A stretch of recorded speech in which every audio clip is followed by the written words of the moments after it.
My name is Cadence. I work the closing shift at a small dive bar in the quieter part of town. The place sits just off the highway, with a back entrance open to the local crowd. It's nothing fancy, just a dimly lit spot where regulars know each other by name, and the jukebox plays the same rotation of classic rock it has for years. Most of our customers are locals, truckers passing through, and the occasional lost tourist looking for a stiff drink. I like it, honestly. The routine is predictable, the tips are surprisingly decent, and I've learned to handle the usual bar crowd, the talkers, the flirters, the quiet drinkers, and the ones who just want to be left alone. Weekends get busy, of course. But during the week, I'm expected to work the night shift alone. No bar back, no coworkers popping in, just me. It's slower, sure, and easier in some ways. But I miss the company. Because of the occasional bar fight, and the kinds of people we sometimes attract, I've learned to stay pretty vigilant. That's why I noticed him right away. It was sometime after 1 a.m. on a Tuesday when he walked in. If I had to guess, I'd say he was in his late 40s.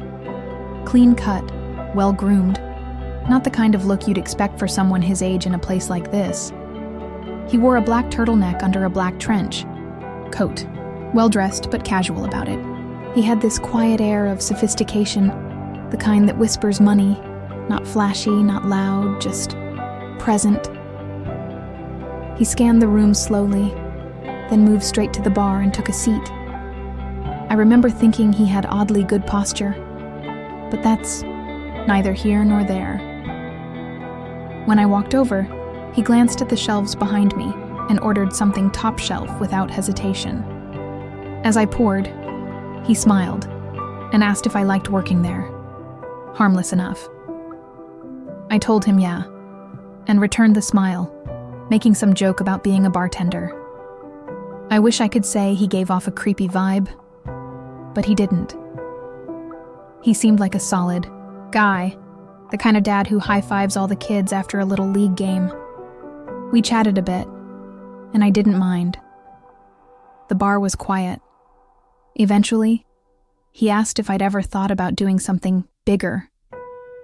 Odd question, sure, but not completely out of line. I gave him my standard bartender smile and said I was happy for now. He nodded and took a sip, looking almost disappointed. I couldn't figure out why. Then, after a pause, he asked what time I got off. That one threw me. He hadn't been flirty at all, so I was disappointed to realize that maybe this was just another guy angling for my number. I smiled, gave him a vague answer, and started wiping the counter to signal the conversation was done. But he didn't press. He just smiled, like he already knew. Then he placed a crisp $100 bill on the bar, calm and deliberate, and walked out, into the night. I didn't know what to make of it. The whole interaction stuck with me. Not for anything he said, but for the way he carried himself. Still, I figured I'd never see him again. I was wrong. A week later, he came back. But this time, he wasn't alone. There was a woman with him, someone I hadn't seen before. She looked mid-30s, dressed like she was trying a bit too hard to blend in with a younger crowd. Everything about her felt calculated. The way she smiled too easily, leaned on the bar like we were already friends.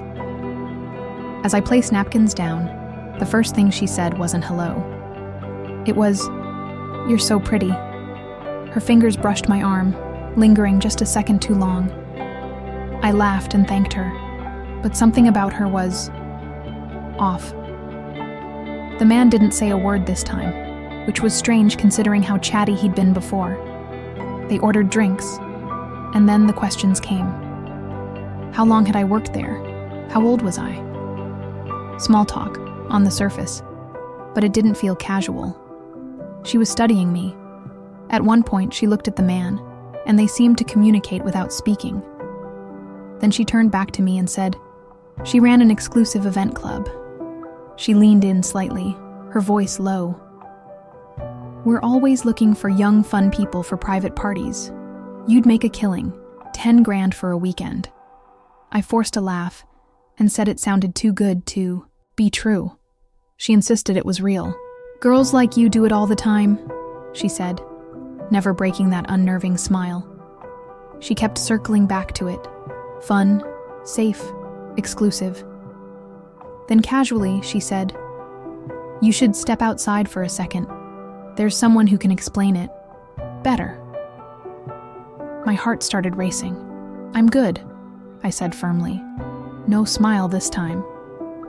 Right then, a group of customers walked in, loud and laughing. The woman's expression shifted ever so slightly. Then she turned to the man, and without another word, they both left. I was rattled. I told my boss and coworkers, and we all agreed to keep watch in case they returned.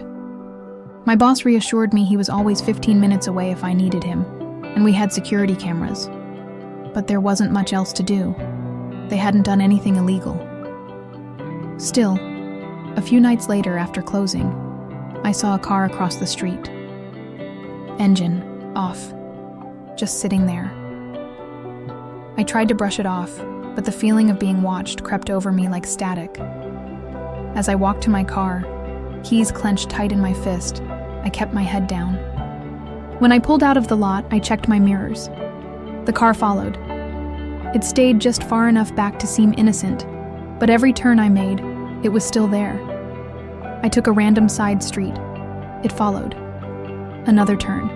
Still there. I was panicking, inside, but forced myself to think. Then, I pulled into the parking lot of a police station. The car sped off immediately. Nothing happened for a while after that. But I knew it wasn't over, and I was right. One slow weeknight I was half considering, closing early when the door creaked open. It was the woman. I sent my boss a text as discreetly as I could. When I looked up, she was already watching me with that same phony smile. She walked slowly to the bar and sat, hands folded neatly. I was ready to tell her to leave when she said, "Thought I'd come check on you." My stomach twisted. I told her we were closing and she needed to leave. She pouted, asked for one last old-fashioned.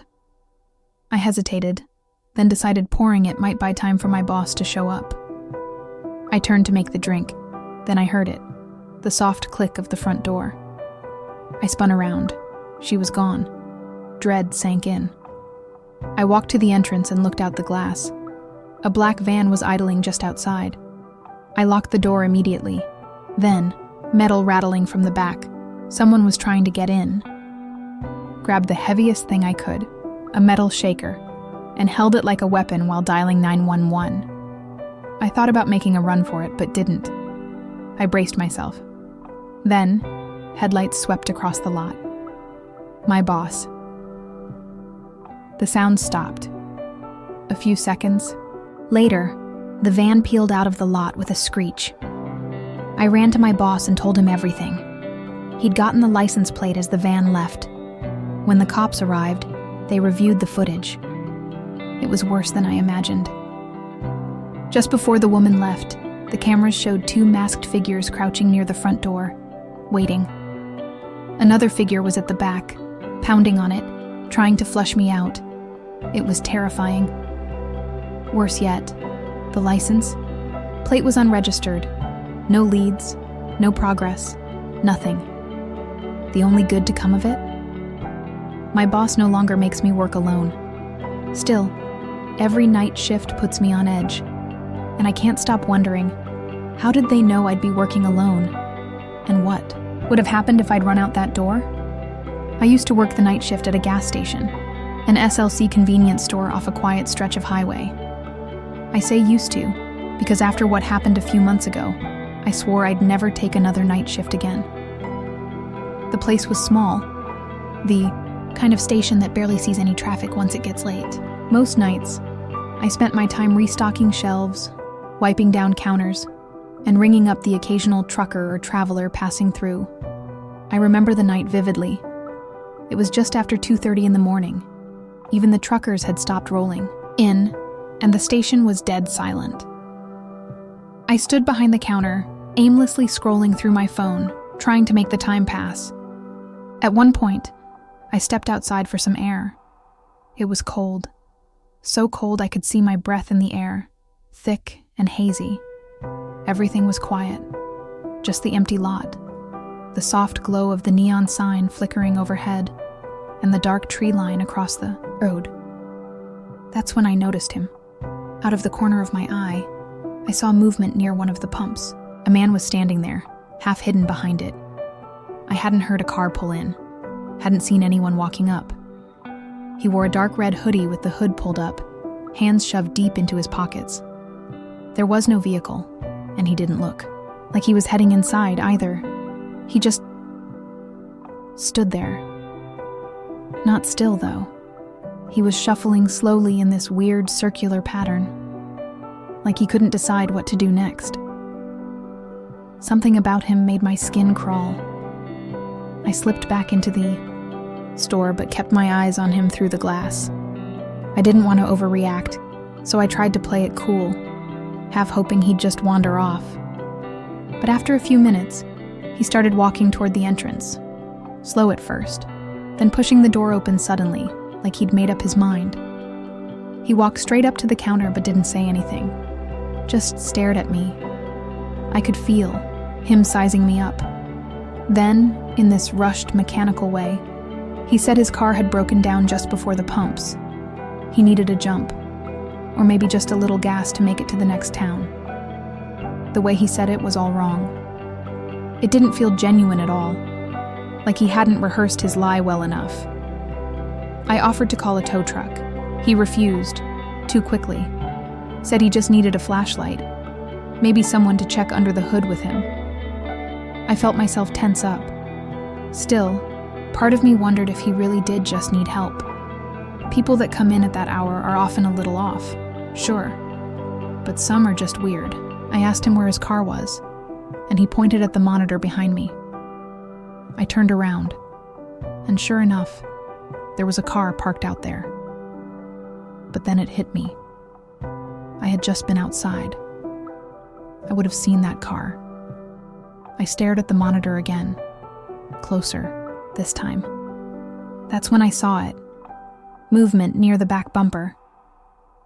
Someone was crouching, hiding, just barely out of view. Dread ran down my spine like ice water. I forced a smile and told him I'd be right back, that I just needed to grab my phone from the back office. I turned slowly, keeping it casual. The second I was out of his line of sight, I slammed my hand down on the emergency panic button. The alarm blared.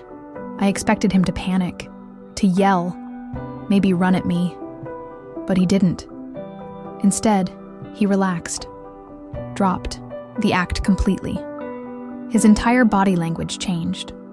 Then he smiled, not a sheepish smile or one of surprise. A slow, deliberate smile, like I had just stepped onto his stage, like this was some kind of joke, and I was the punchline. Then, without a word, he turned and ran.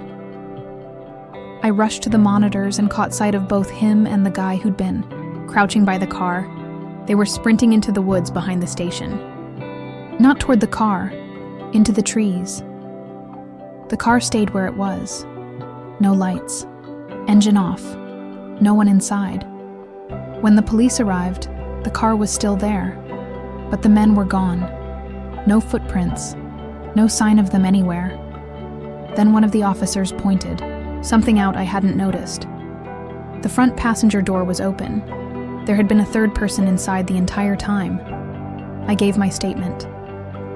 Turned over the security footage. A few days later, they followed up. The car had been reported stolen over a week earlier, from over 100 miles away. No one came forward to claim it. No fingerprints. No reports of assault or missing persons.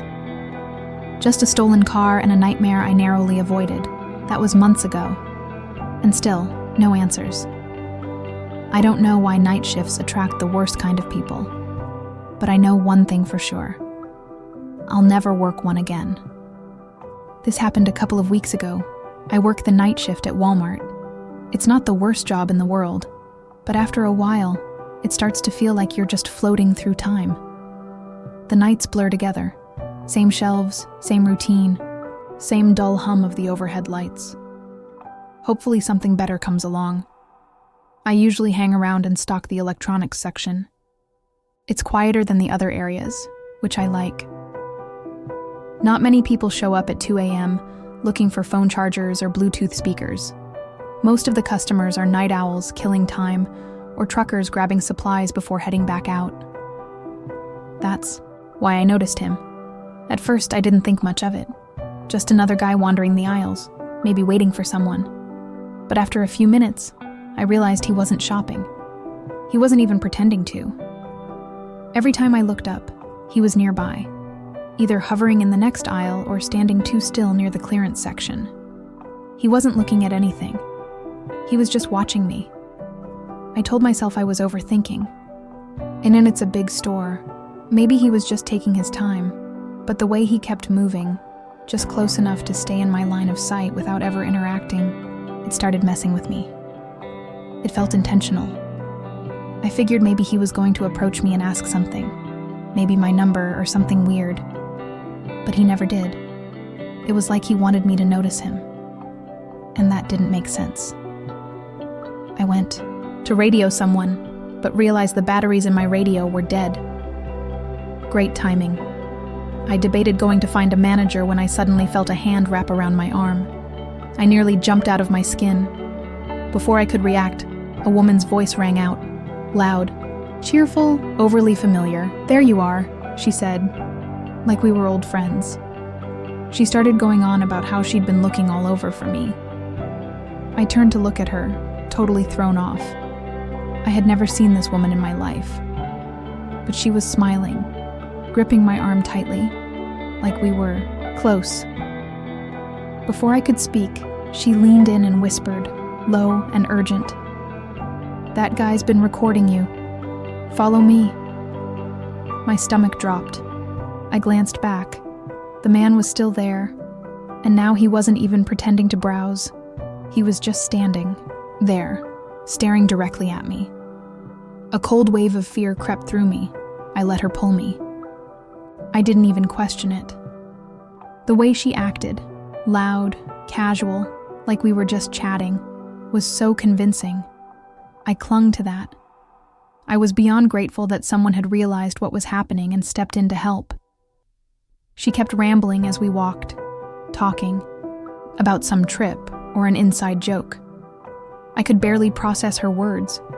All I could think was he really recording me?